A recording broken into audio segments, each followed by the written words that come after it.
berarti Joey Pelopesi gimana nih? Joey Pelopesi sih kenceng banget tuh berita dari dulu. sangat mungkin ya, tapi bisa jadi nggak tengah musim ini ya. Karena yang gue dengar memang sudah ada pembicaraan.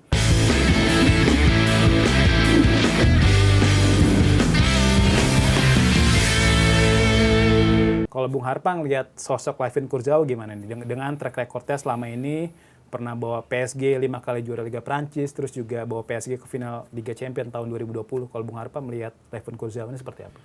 Ya, pertama kita lihat dari big picture dulu ya, soal kondisi Persib Bandung, terutama dikaitkan juga dengan kompetisi yang sedang mereka geluti saat ini. Liga 1 lagi bertarung seru banget kan, 3-4 tim ya, Borneo, Persija, dan juga Malut United. Ini kan poinnya tipis-tipis ya. Terus kedua juga ACL 2, tengah Februari nanti akan main 2 leg lawan Ratchaburi. Kalau nggak salah tanggal 12 sampai 19, kurang lebih seperti itu. Away dulu dan home. Dan kemarin pun saat drawing di AFC House di Kuala Lumpur. Hadir ya Bung Harpa ya? Kebetulan gue satu-satunya orang gila yang datang ke situ. Karena cuma gak ada yang lain. Gue doang. Dan kebetulan gue sangat beruntung juga bisa ngobrol dengan Kang Adit. Nah, terima kasih Kang Adit, ngobrol-ngobrol enak. Dan sangat, apa ya, source-nya dia itu sangat firm ketika ngasih statement. Yang gue mewakili 2 pertanyaan bobotoh nih soal bursa transfer. Pertama itu soal Barba. Ini gimana nih? Karena kan banyak yang mengaitkan dia akan balik ke Italia karena apa? Nggak betah ya. Nggak betah keluarga. Dan memang banyak dialami oleh pemain-pemain Italia. Makanya pemain Italia dari dulu kan jarang juga merantau ke Inggris kemana-mana gitu ya. Entah gimana lah kulturnya, gue juga nggak tahu. Dan dia bilang, oh enggak, dia tetap kok stay gitu. Agak ragu juga karena ada yang mengatakan DM gue segala macam. Itu Bung, locker room udah kosong katanya, gini-gini. Waduh, apa salah info gitu kan. Ternyata sampai saat ini kan masih main. Berarti terbukti. Nah, yang kedua soal penambahan pemain. Karena tantangan yang begitu besar, animo dan juga demanding dari bobotoh yang juga pengen melihat Persib berjaya nih. Dan bahkan kalau di ACL 2, kepentingannya agak nasional. Seperti yang kita sering singgung. Nah, kalau mereka bagus, jatahnya Liga Indonesia dapat. Nah, dan beliau mengatakan, ya kemungkinan ada penambahan. Nah, ini dikaitkan dengan bridging tadi yang Bung Bur katakan, Wahaji Umum Mukhtar mengatakan ada kemungkinan ada. Lalu kemudian Bojan Hodak mengatakan ada tapi hati-hati. Nah, dari sini kita simpulkan kemungkinan besar akan ada penambahan pemain dan mungkin nggak banyak, mungkin 1 atau 2. Nah, Kurzawa tadi kan menjawab pertanyaan soal Kurzawa. Ya kalau kita lihat dari CV-nya sih tutup mata lah ya. Bermain di PSG di level Eropa Tier 1 walaupun tentu sekarang kualitasnya sudah tidak seperti dulu gitu. Dan ini selaras juga dengan kelihatannya Persib yang ingin mengokohkan yang di belakang mereka gitu. Kelihatannya kalau di depan mereka secara umum cukup oke, tapi lini belakang yang mungkin mereka khawatirkan ketika terutama nanti mereka main di ACL 2. Jadi secara umum sih ya mereka Persib benar-benar sangat serius berbenah, tapi juga nggak mau terlalu jor-joran kelihatannya, terutama di bursa transfer kali ini. Oh gitu. Berarti menurut Bung Harpa nih, dari skuad Persib yang butuh penguatan tuh posisi apa sih? Bek kiri kah? Ya kalau dilihat dari beberapa nama yang mereka incer sih kelihatannya sih back kiri dan back tengah ya. Karena kalau kita lihat Kurzawa kan bisa memainkan 2 posisi ini gitu. Dan emang di era sekarang itu rata-rata pelatih menginginkan pemain itu bisa dari banyak posisi ya. Minimal 2 ya. Karena ini kan sangat penting ketika menyusun pemain ketika mungkin lagi absen, jadi mereka bisa ngaturnya itu bisa lebih gampang gitu. Mungkin kalau mau sedikit contoh tim kesayangan gua Gunners kan. Nah, biasanya backnya itu bisa 2 posisi tuh. Hincapi bisa kiri sama tengah, Timber bisa kiri, bisa tengah, bisa kanan, Ben White bisa tengah sama kanan gitu-gitu. Jadi lebih banyak opsi terutama ketika dalam kondisi yang tidak ideal gitu. Misalnya yang cedera, misalnya back tengah cedera ya Kurzawa bisa nanti ditaruh di back tengah juga, atau sebaliknya kalau emang full dia bisa main di posisi yang prefernya ya dalam hal ini back kiri. Jadi ya luar biasa skuadnya dari Persib Bandung yang memang ini menjadi salah satu alasan atau kekuatan dari sebuah tim. Karena Persib udah punya duit, tapi kan banyak yang punya duit gagal. Kenapa? Karena nggak punya scouting yang bagus. Gitu. Nah, jadi kan Layvin Kurzawa memang secara pengalaman nggak bisa diragukan lagi Bung Harpa ya. Dia pernah punya karir yang bagus lah di PSG, di AS Monaco. Selain itu juga pernah main di Boavista juga. Nah, tapi di Fulham juga pernah kan. Nah, tapi di Boavista ini Kurzawa cuma punya caps 4 sampai 5 kali kalau nggak salah, dan juga sempat cedera panjang. Nah, ini nih yang jadi pertanyaan banyak bobotoh juga. Kenapa sih manajemen Persib ngebet banget datangin Kurzawa di saat bersamaan dia sudah nggak punya klub nih selama 6 bulan terakhir, terus juga sempat absen panjang ketika membela Boavista. Nah kalau Bung Harpang lihatnya seperti apa? Kalau gue lihat ya, walaupun nggak rutin lihat Kurzawa, tapi kalau dalam di PSG gue pernah lihat beberapa kali, di Fulham juga bisa melihat beberapa kali, dia punya kemampuan bukan hanya bertahan, tapi juga dalam membangun serangan. Ini kan yang jadi tadi bukan hanya posisinya double, tapi juga gaya mainnya dia agak sedikit versatile.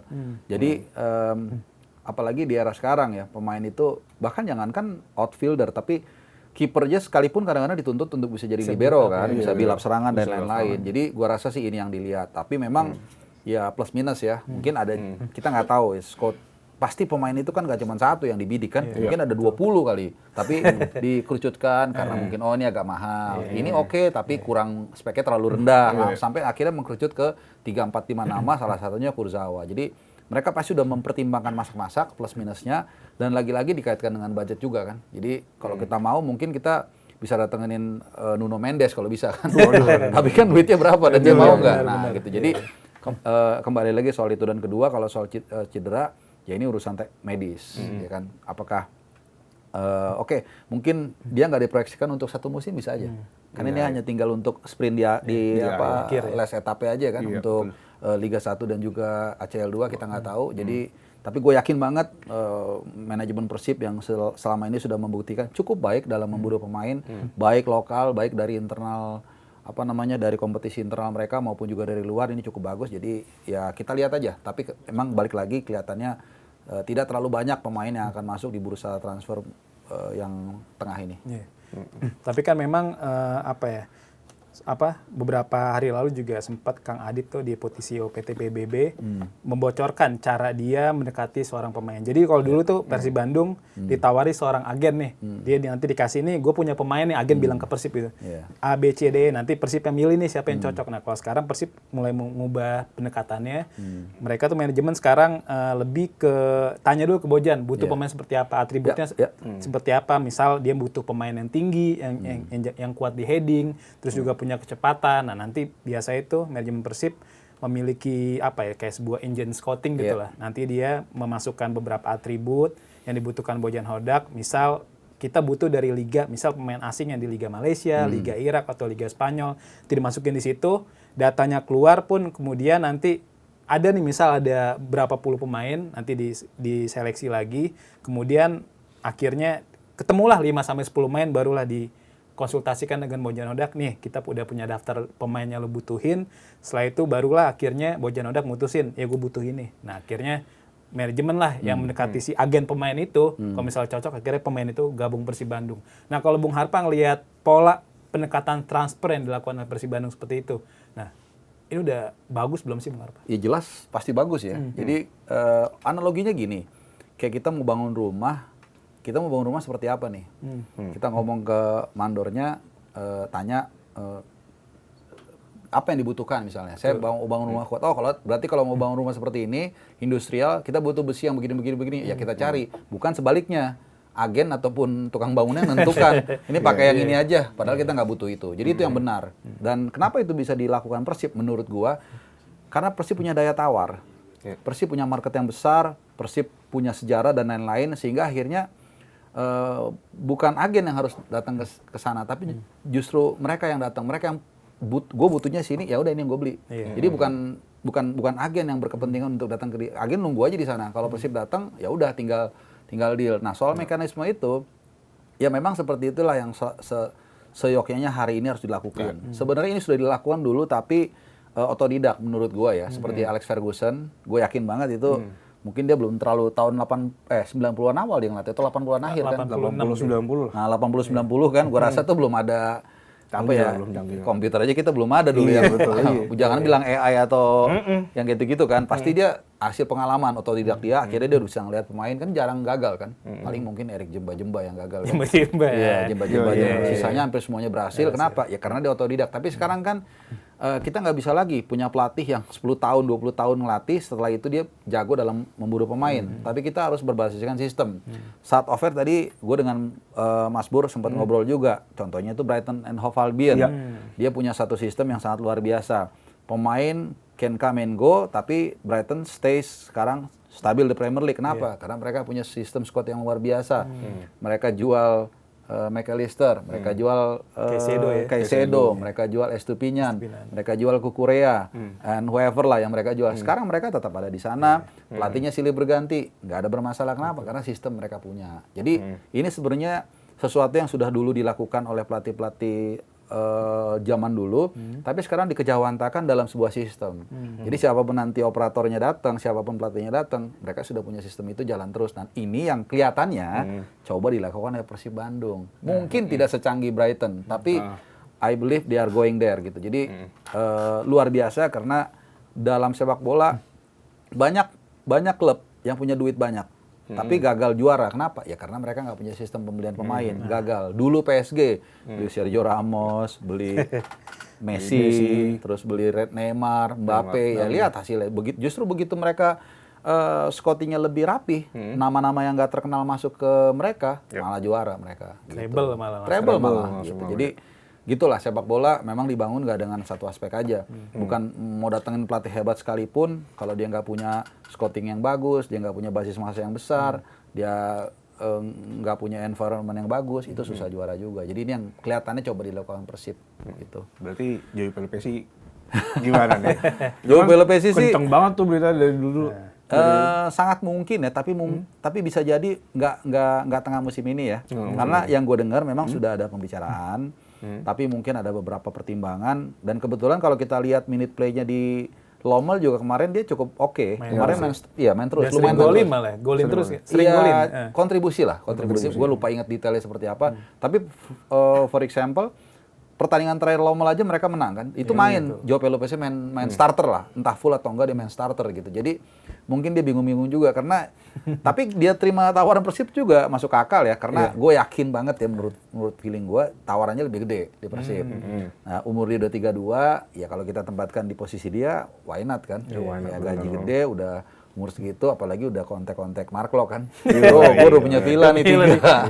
Lo nggak mau, but it's normal gitu, usia udah 32. Cuman memang kalau gue pribadi, ya ini sorry ya, mungkin kalau yang masih muda agak disayangkan kalau merapat ke sini gitu ya, kayak Lionel Renders. Tapi again itu kan hak asasi dia untuk sama aja kayak kita kan. Kita mau nerima kerja di mana, ya selama itu halal, gajinya gede, why not, karena masalah gitu. Tadi kan Bung Harpa juga sudah menyoroti bahwa Persib Bandung tuh memang butuh tambahan pemain, entah itu di posisi fullback kiri atau back tengah. Nah, tapi di saat bersamaan juga Persib Bandung dikaitkan dengan salah satu mantan bek timnas Belanda nih Bung Harpa, Terence Kongolo. Nah ini dia dalam beberapa hari terakhir lagi kenceng banget dikaitkan dengan Persib Bandung. Nah ada beberapa faktor ya. Pertama, Tom Haye nih yang merupakan salah satu gelandang Persib Bandung menyukai postingan dari Kongolo ketika memutuskan pergi dari klubnya saat ini NAC Breda di bulan Januari 2026. Selain itu juga memang kalau misalnya memang Barba sudah dikonfirmasi oleh Umum Mutar ya kalau bakal bertahan. Tapi kalau misalnya memang ada kejadian yang di luar dugaan atau mungkin nanti Persib melepas satu pemain asing dan butuh tambahan pemain asing di posisi bertahan, bisa jadi Kongolo masuk. Nah kalau Bung Harpa lihat sendiri, bagaimana nih sosok si Terence Kongolo ini? Iya sama ya, kalau kita lihat Kongolo dan Kurzawa ini kan posisinya juga mirip banget. Bisa back tengah, bisa back kiri. Terus tingginya juga hampir 190. Pengalamannya juga sama, kalau nggak salah pernah main di Monaco. Di klub Belanda juga kalau nggak salah Rotterdam ya. Feyenoord Rotterdam ya kan ya. Dan terakhir main di NAC Breda, tapi di NAC Breda juga jarang main juga, umur 31 ya. Again, it's all about money, dan selama transaksional itu saling menguntungkan sih nggak ada masalah gitu. Jadi ya apalagi tadi Tom Haye udah memberikan rekomendasi, itu nilai plus juga. Mungkin diundang juga kan ke Highway juga. Bisa jadi. Gitu. Tapi yang pasti ya itu akan jadi satu nilai plus, karena pasti Tom Haye juga sudah mengenal siapa nih Kongolo, udah ada rekomendasi gitu. Tapi ya again semua kerucutnya kan tadi ketika dari 20 nama, 10 nama, 5 nama, nanti kan ujung-ujungnya dealnya duit juga. Tiba-tiba misalnya Kurzawa cuma setengahnya, bisa juga jadi ke Kurzawa. Kan ini kan kayaknya kalau kita lihat ya dari segi usia, dari segi CV agak mirip-mirip. Bagus di masanya, ya wajar lah sekarang dia sudah turun main ke BRI Super League. Tapi again biasanya nanti it's all about gaji. Kalau gajinya mungkin beda jauh, yang ini mereka akan ngambil. Karena kalau kita lihat secara umum Kongolo dan Kurzawa ini ya secara umum ya, mungkin bisa dilengkapi netizen yang lebih detail. Gua rasa ini mirip-mirip gitu. Nanti dan tergantung feeling juga. Feeling mungkin katakanlah gajinya sama, terus pelatihnya Bojan Hodak, itu kan jam terbang juga kan kadang-kadang. Dia udah bisa ngeliat orang, oh nih kayaknya lebih cocok ini nih diambil, itu bisa aja gitu. Jadi memang kelihatan banget dari apa yang dicari atau diburu Persib, mereka ingin memperkuat lini belakang khususnya tengah dan kiri.